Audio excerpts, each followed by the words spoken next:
Hello, hello. This is going to be an alchemy read for those of you who are tinkering in spiritual alchemy. This could definitely benefit you at this time.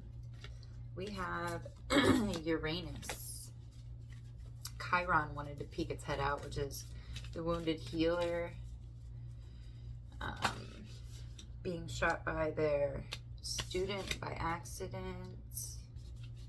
Mystical sister. You could be seeing butterflies or moths at this time. Wow, we have Saturn. So a lot of planets are coming out right now. A lot of rebellious energy. Rebellious reconstruction. Karmic lessons. That was the last card with Uranus, or with Saturn. Okay, let's see what's happening. We have Uranus, very beautiful, colorful, stained glass kind of geometric shape right there. And then we have, is somebody doing candle magic? I see candle magic. Nothing wrong with that, as long as your intentions are pure. Saturn, karmic lessons. Uranus being very rebellious. Does anybody know the story about Uranus? His balls became, or his semen or whatever, that got chopped off and thrown into the sea, and from the foam, Aphrodite. Is that right? I'm pretty sure that's right. Or was that Athena? I don't know. Jupiter and Uranus both had kids spring from them without any help from the opposite sex. So maybe that has something to do with somebody's situation. I don't know. All right, Uranus.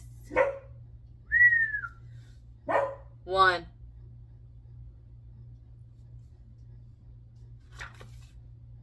Thank you. Oh, okay.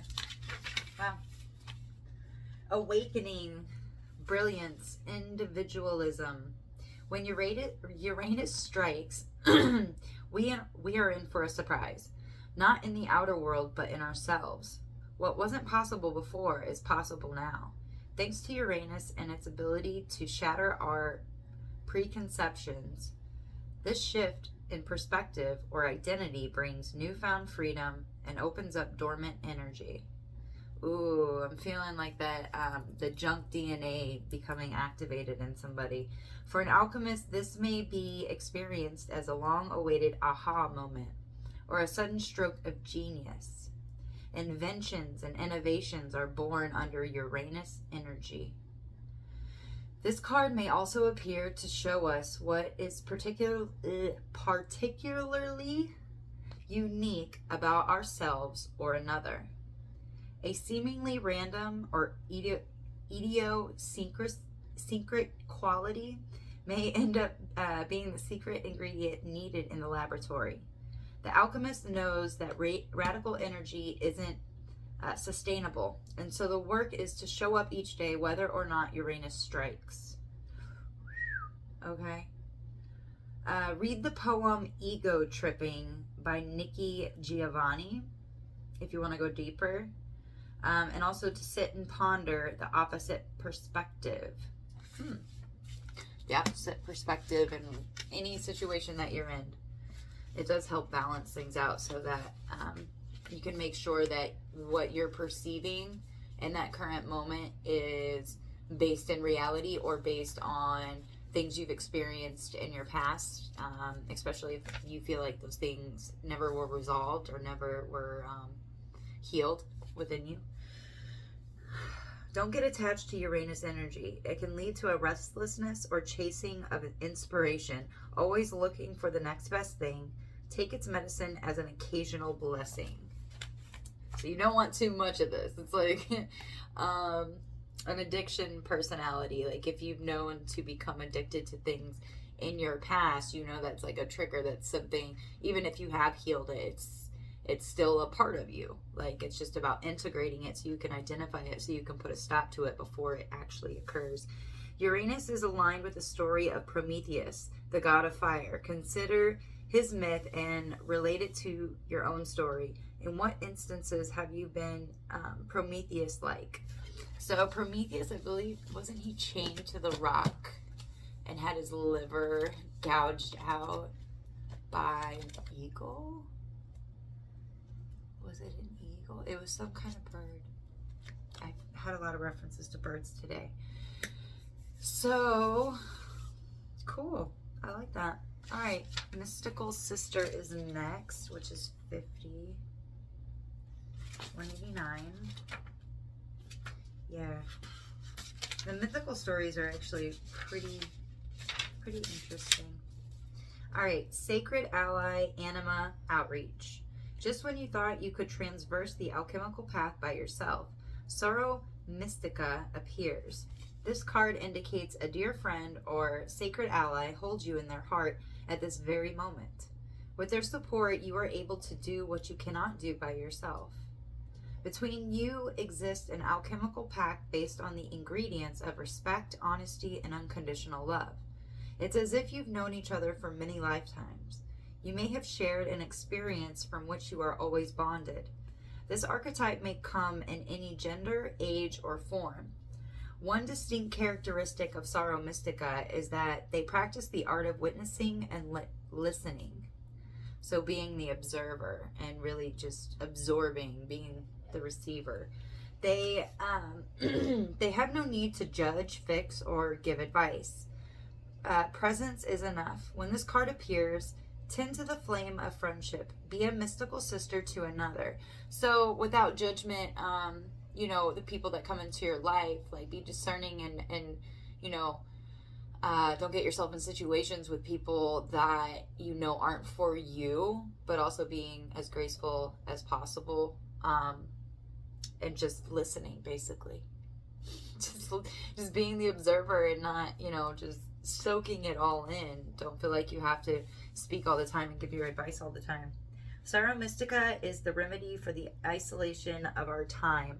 No matter how long it's been, reconnect with an old friend today, someone who comes to mind without effort. An expression of divine feminine principles. Sorrow Mystica is beyond bloodlines and the timeline and timelines. That's crazy. I just wrote a card about timelines. It may be someone who is no longer living. Trust your first instinct. So this person doesn't have to be living. Actually, so trust your instincts. Whoever first comes to mind when you ask yourself that question, who is someone that you should reach out to, then that's probably it. I'm going to read this to you, though. Also, it says to ponder those who have helped you. And also read the poem 1383 by Emily Dickinson. I have a feeling that's going to be a synchronicity for somebody. So I just wrote this right before I started this video. Spirit sometimes gives or leads you to info that's palatable for you in that point in time, aka on that specific timeline. So point in time, like in your life, what timeline are you on? What knowledge have you already acquired? Is your consciousness level working in the upper chakras? Are you connected to your higher self? Have you worked through have you shedded most of those skins that brings you up to that level? Okay, yeah, cool. Thank you, Spirit. I just meditated, so I have a lot of earth energy I feel coming through me right now. Like, it feels really nice, but for grounding myself, I definitely feel kind of floaty. Saturn. Oh, also, the middle finger is Saturn. So I think it's really funny when people like when I see somebody flick somebody off, I just think karmic lessons. Anyway, oh my God. Okay. Saturn. Structure, authority, coincidences. Saturn is known as the great ruler, the authoritative father, and the structuring force. Limitations, rules, logistics, and laws all fall under Saturn's claim, and they insist on our adherence. Saturn's constrictions. Saturn constricts. It's correct. It governs. The force of this planet is mind-bogglingly frustrating, especially for creative types, as it can feel like one limitation after another. Yet its ability to support is unmatched. No creative project can come to be without the Saturnian qualities of commitment, endurance, and steadiness. The tick of the clock reminds us that this planet's steadfast presence, eternally measuring, it's no surprise it's associated with the metal lead and the qualities of density and weight. To embrace Saturn is to embrace the foundation and become one's own central authority. It's not as dull or easy as it sounds. That's Saturn's secret. To go deeper, read the poem The Core of Masculinity by Rumi. And then sit and ponder silence as a power. So there's that being quiet again. Because with the mystical sister, it was talking about, being a good listener, being that good friend, and not judging, not fixing, not trying to do anything.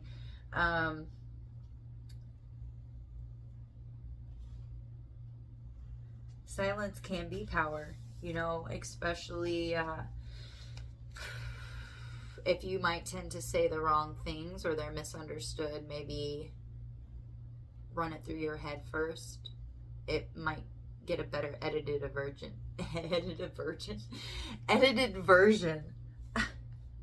Saturn is deeply related to time and chronology.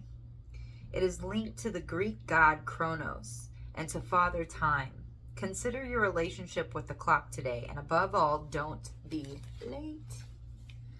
Ironically, and to the amusement of anarchists everywhere, the authoritarian energy of Saturn is said to reside in the middle finger.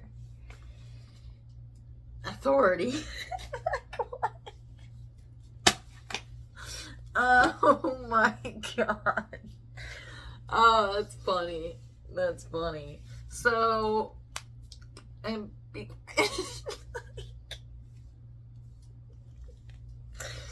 oh man.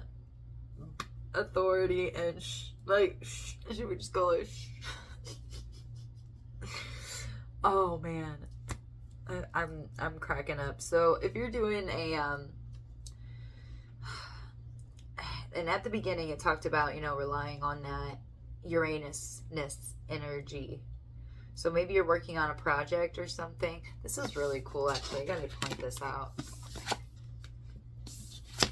So this is how you lay it out, the cards.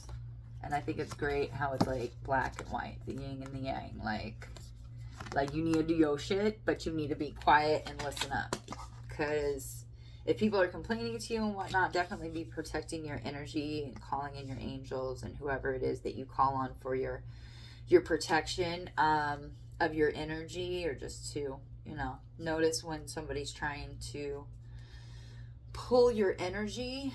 I forgot where I was going with that, but be aware. Just listen more than give advice is what this is saying. Something about a scythe. All right, I'm gonna be done. All right, 13:55. Peace, guys. Oh man, they're reminding me. It's gonna be my thing. Okay, bye.